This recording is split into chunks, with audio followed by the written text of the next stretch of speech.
by a legend in the wrestling game. If you watch WWF in the 90s, you know this man. And if you watch Ring of Honor right now, you know this man. Longevity is essentially his middle name, albeit it's not in the acronym. I'm with PCO, the man who's not human indeed. Welcome, sir. Thank you very much for joining us. With Jacques, I read, and I might be wrong about this, so sorry if so.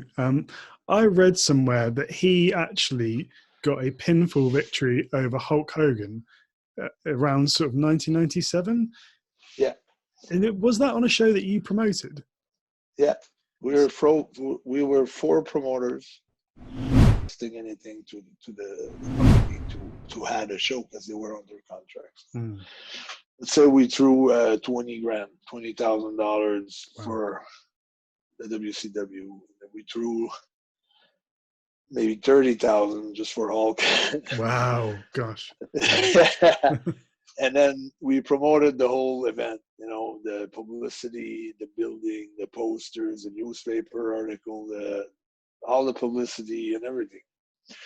And we put also some local talent just to make sure that to help out to build that core crowd.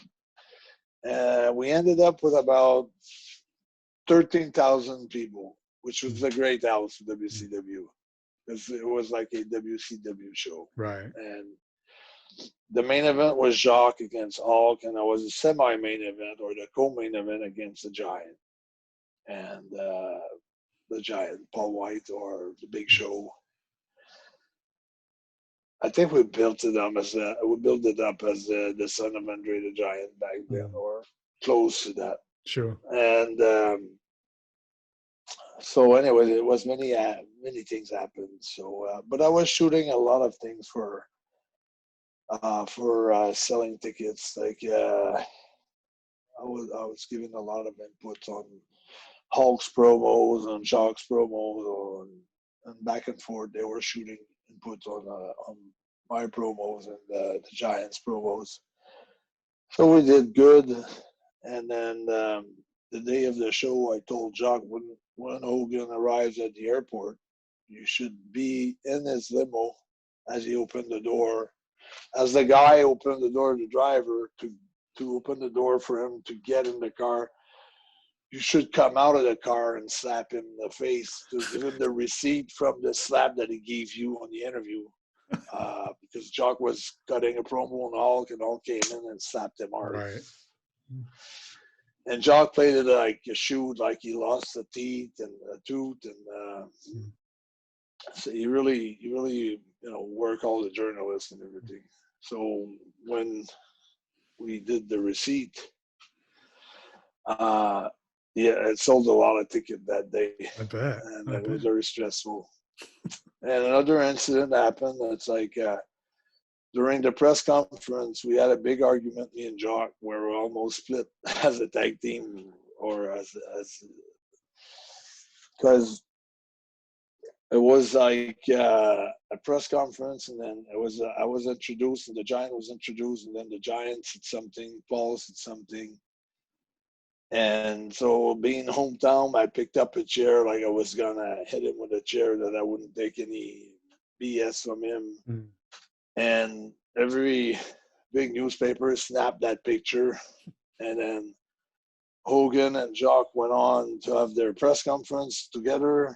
But the front pages of the newspaper was me and the show. Wow, yeah. And I got a phone call early in the morning telling him that I ruined his day, that I did it on purpose to steal the spotlight. Is this from Jacques? Yeah. Big fight. And like, I didn't want to go to the Molson Center. I didn't feel like wrestling that night. Oh gosh. Drained out all my energy. Because I was saying, no, I just act. It's just a reflex, just to, if he's gonna grab me by the throat and he's a Giant, I have to do something, Defend yourself, yeah.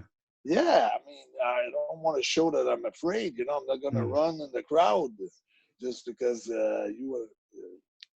And I don't decide what the journalists are gonna pick up as which photo is gonna make it to the front. There's things that you control, there's things that you can't control. I felt I was left out of that since I put 25% of my money into building that show Mm. with Jacques 25 and two other the lawyer and another promoter. I felt like I should have been, equally part of every discussion, and I was left out of some. And was supposed to win against the Giant, and it ended up being a count out. So, and the next day we were going to WCW taping, and I was not taking any phone calls, and I didn't want to go. And finally, I took the last flight to Orlando, and I went. But yeah, it was some tough time there. Yeah. But it's true that Jock Hogan, I mean, with the money that he got, I think it would have been cheap for him not to do it, because we paid him good money. Right. And it's a house show. And he knows Jacques for a long time, and he had the Rougeau working under him. And right. They were good undercard guys, and they helped him, be who he was. So right. I think it was just returning a favor to someone that he respected a lot, and someone who had an historical background for not taking shit from anybody because of the Dynamite situation. Right, sure. And from Jacques said that Hulk respected that. He did that a little bit, like acknowledging those facts too. Okay, so. Interesting. But the story is that Eric Bischoff was really pissed about it. Oh, really? Okay. Yeah, that's the story. Yeah. What, that Hogan lost, or that the...